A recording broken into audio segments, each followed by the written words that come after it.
hello. Hi. Hope you're well. Hope you're swell. Hope you're wavy. Hope you're great. Hope you're good. Hope you're amazing. Hope you're good. Hope you're amazing. Hope you're good. Hope you're amazing. Hope you're good. Hope you're amazing.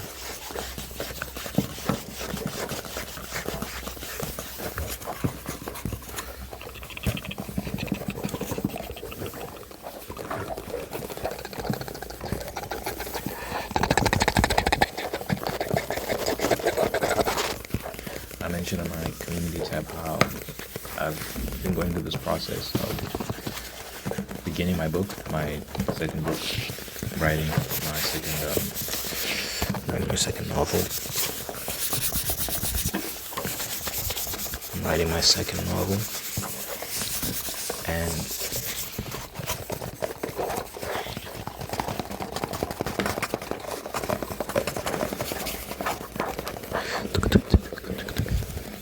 it's a slow, gradual process. I'm not rushing. It's literally like writing one sentence here, maybe a small paragraph there, like per day, and it's not a lot at all. But the idea is to get your feet wet and just refamiliarize yourself with the process, and then slowly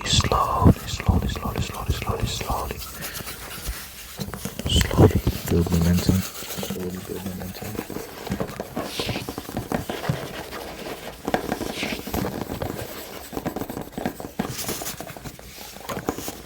build momentum. And then that's how you kind of get back into it, So I'm not putting too much pressure. I'm not trying to overthink things.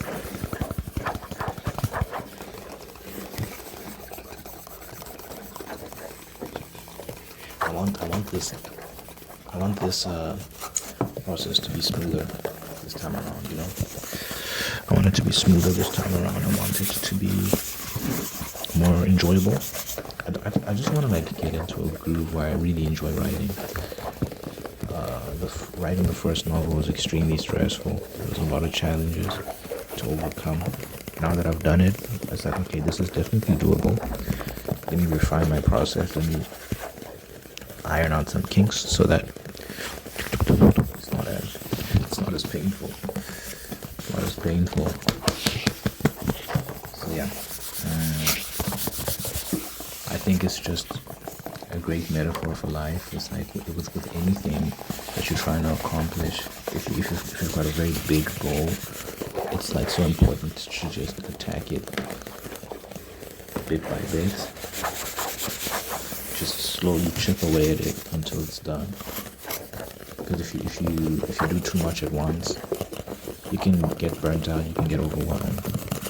But if you just have a gradual approach, take it day by day, it builds, man. It adds up. It really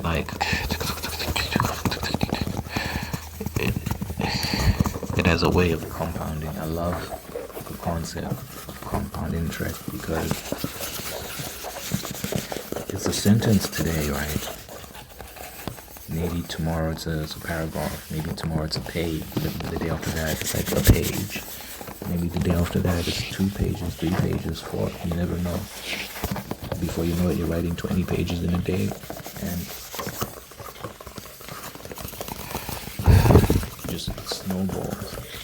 I love the concept, compound interest, and it applies to so much in life. So you attack these challenges incrementally, bit by bit. Doesn't matter what it is, whether it's like your fitness, whether it's writing a book, whether it's some project you have for school, something you have to do for work, your relationships. Maybe you're trying to stop a habit. Maybe you're trying to get to know someone. The of getting to know someone, you ask a question, then you have a conversation about that, you ask another question, you take it gradually, slowly over weeks, months, years, however long, and before you know it, you know the person very intimately, right? So, and using the example of a person, like, you gradually get to know them, but eventually they're just going to start opening up to you even more, and then all of a sudden they're just being super vulnerable with you, and all the information is spilling out. I've had experiences with people, with girls in particular, where like you're not really sure about them at first, but the more you get to know them, the more you talk, the more vulnerable they become, and eventually, like, they really start to show you who they are. So it's just that concept of compound interest. It's like it starts off trickling at first, and then before you know it, it's coming in waves. Pause. But yeah,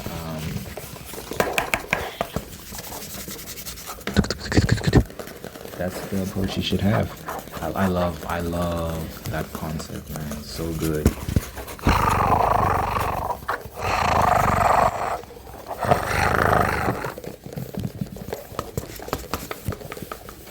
Huh? My Wi-Fi is acting up. I don't know what's going on.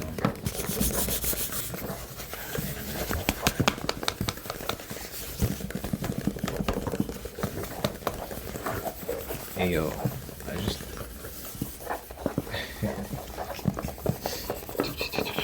on this channel, a big thing for me is like being honest, being vulnerable.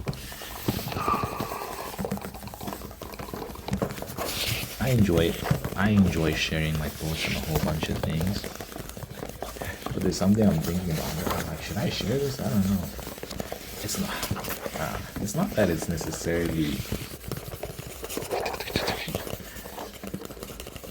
inappropriate. It's just more so like, I don't know.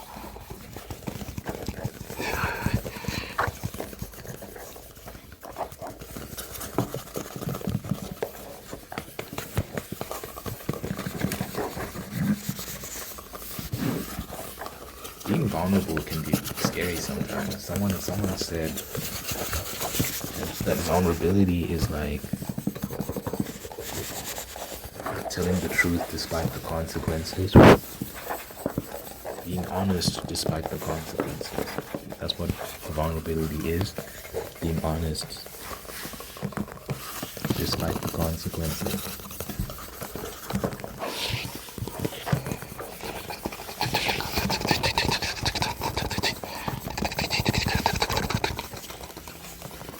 And one thing I'm kind of thinking about is, okay, so I guess I'll be vulnerable.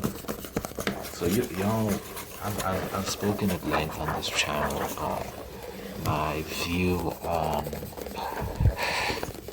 relationships, marriage, particularly sex and marriage, and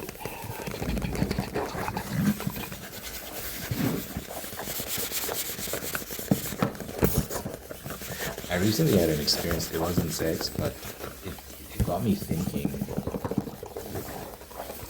about dating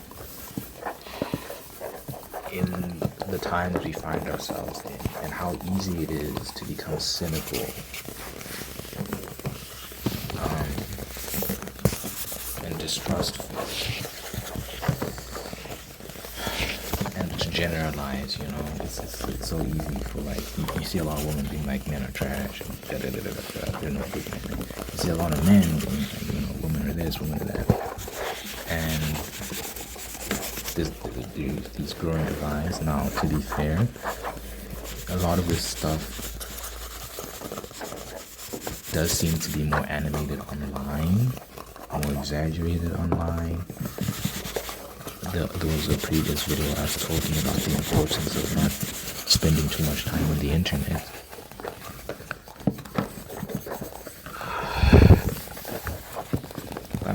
sometimes I find myself questioning if there is a point in saving myself for marriage, because it can feel like it's for nothing. Like you're trying so hard to be a quote unquote good guy. It's not necessarily about being a good guy, but more so about trying to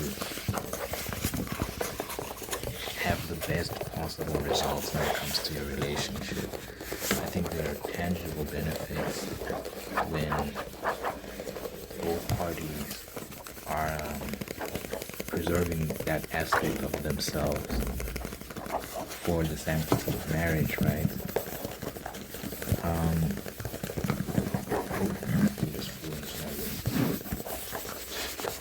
Should I pause the video?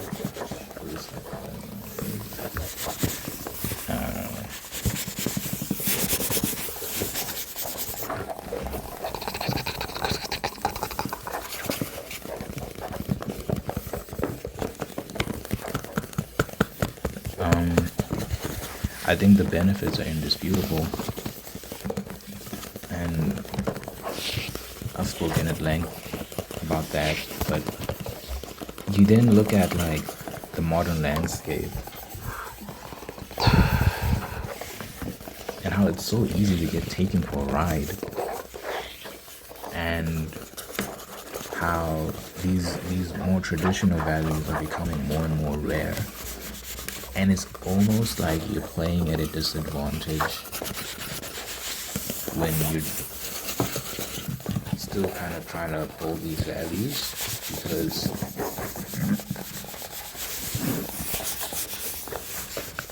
you're just so out of the loop, right? I don't have a certain experience, and because of that, you sometimes walk into situations not understanding these dynamics. And I feel like people aren't being honest about what they want and what they're attracted to and all these sort of things. It's kind of like we have two faces. The face we show the people, and the face we show maybe to like our closest people, or only to ourselves.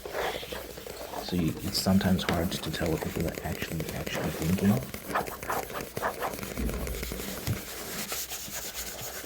Girls are so good at saying this is what I like in a man, but then they leave out like a whole bunch of other things that you learn over time, maybe the hard way, because you don't have those things.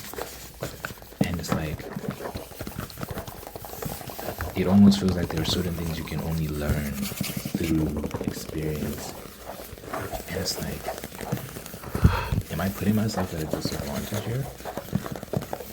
I don't know. These are the questions I've been having lately. I'm trying so hard to hold on, but yeah, it's like it just feels like it's getting worse. The dating landscape, things are just getting more and more chaotic. And I've said before that maybe it's just better to be single than to play the game, you know? Maybe it's better to be single, but just realistically, listen, man.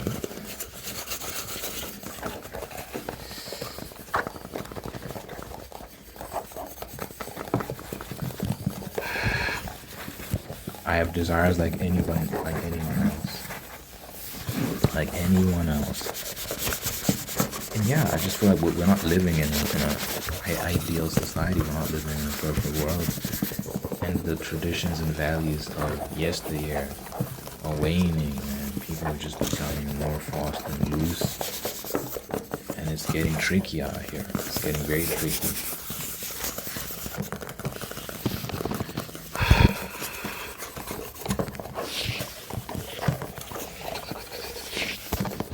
Trying to play by the rules is just seeming less and less beneficial. But, you know, people will say, like, the rules are the rules, though. You have to obey the rules. Easier said than done. I think for me, it's more so a matter of just practicality. Like, you know, you see this with Catholics. some Catholic priests, with sexual repression, for example, when they repress themselves sexually, one of the reasons why these priests develop weird fetishes and start touching some kids and whatnot is because they just haven't had healthy outlets for their natural human urges. And in many instances where people repress themselves, they end up like it ends up like manifesting in very strange, deviant ways that are not healthy.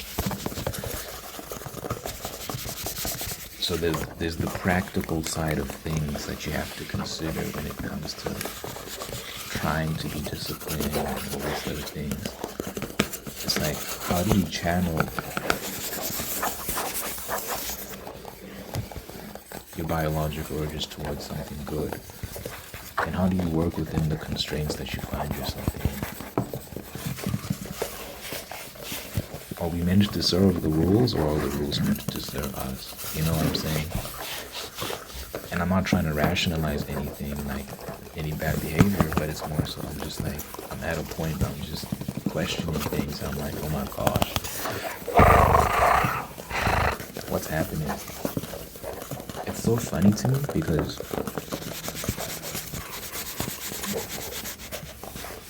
you take such a hard stance on something, thinking that that's just how you're going to think forever, and then life hits you and you're like, whoa.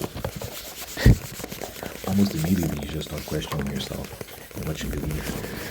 So I'm praying to God that ultimately I can find a good woman and be married and have a family. So that's what I want. You hear about divorce rates. You hear about people just leaving for the craziest reasons. I outgrew him. It's just, he's a good guy, but he's just not my guy. Why did y'all get married? You hear all sorts of crazy things going on. And you're like, oh my gosh, bro.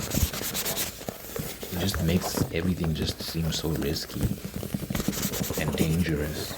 But you know, I've said before, love is rock and roll. It's a gamble.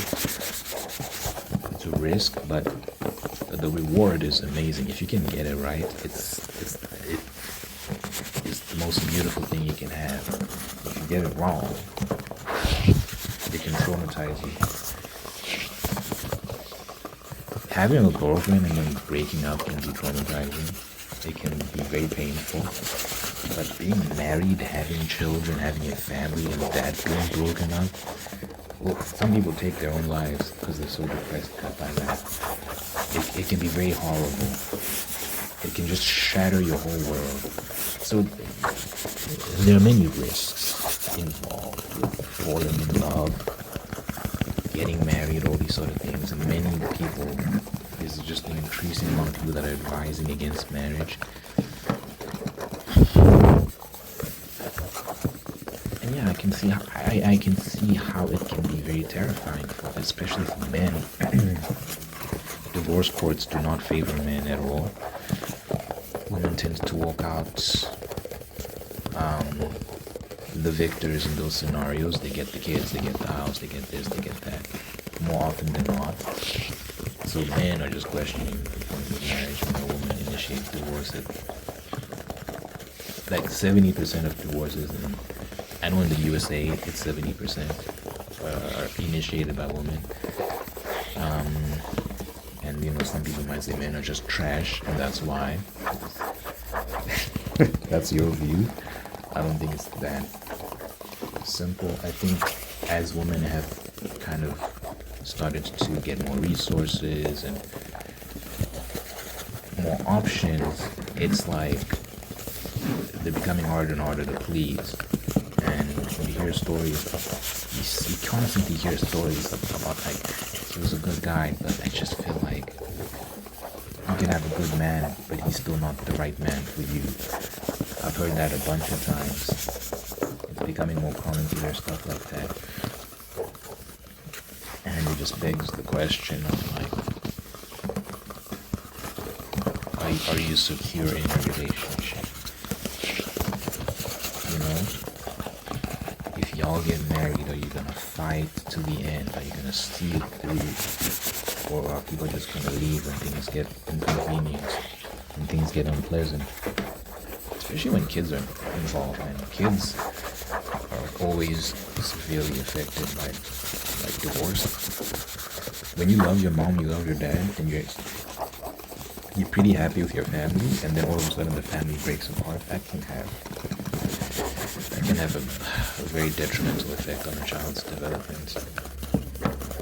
Which is why it's so crazy that people still go through with it. It's like, bro, if not for you, for the kids, like stay for the kids.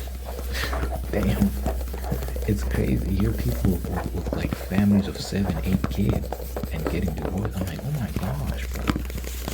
What was so bad that you couldn't sacrifice and just stay put for the sake of the family?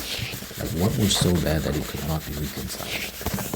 I understand it's like someone's abusive and dangerous and these other things, but if it's just the thing of like, I'm not feeling so crazy about it. We've grown apart, but things are not as interesting as it used to be, and I don't want to shackle myself to him. I want to live my life and have fun. I'm like, but you made the commitment. You're here now. You're here. And there's children involved. This doesn't just affect you, this affects a lot of people. Granted, that doesn't matter. And that's the thing, I'm kind of like, oof. It's scary. It's like, bro, if I get into a marriage, I want to be able to know that this is a life project. This is a lifetime project. We're going to fight until the end. No one's leaving. We made the decision. We swore. We made our vows. We swore oaths. We're in it until we die, until death do us part. Why say it if you don't mean it? So I'm just thinking about all these things. I'm like, man, imagine saving yourself for a person and then all for it to just end in flames. That's scary. That's a scary thought.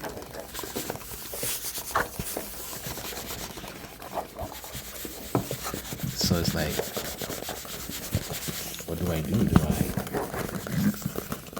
go on and experiment and figure things out and learn the tricks of the trade so that I get better at identifying this woman versus that woman? I don't know. It sounds so crazy when I'm saying it out loud because I've never really agreed with that logic. But the more I'm becoming aware of what's out there, the crazier it's just. And I'm not talking about the internet. I'm talking about real life. The more I'm being exposed to certain things, the more I'm like, gee willikers, this is a rough environment. And it's spreading. We're not going backwards, we're going forwards into this mess. We're getting deeper and deeper and deeper into it. Society's becoming even more promiscuous. And that's crazy to think about. It's like, what, do I become promiscuous? It's like, well, now it's like, am I becoming a degenerate? Because society's becoming degenerate. It's not a nice thought. I don't know. I really don't know. But I'm being vulnerable, I'm being honest about what my head is at right now. And I'm praying about it. I just don't find the right person to commit. But at the same time, I cannot. How long am I going to be waiting for? It's hard.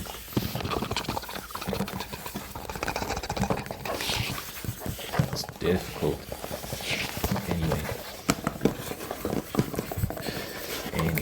Anyhow. Y'all let me know what you think in the comments. Y'all know what you think in the comments. You know, I like to pray that I'm going to do this individual watches from now. Thank you for making a whole, unique, and God-given part towards peace, prosperity, and purpose. Thank you for blessing this person. Wonderful people in the life. I love them. Take care of them. Bring them to the best. And thank you for maintaining the ones that are there to do the same thing. Thank you for blessing this person. Love and marriage and sustaining love and marriage and making you very, very happy. Thank you for blessing this person with the spirit of marriage so that we can give thanks for all the wonderful things in the life and give thanks and find peace, contentment, and attract even more blessings. Let your presence be found in this person. Blessing, Lord your God, that's real, that your love and may be there for them. good health moment, man.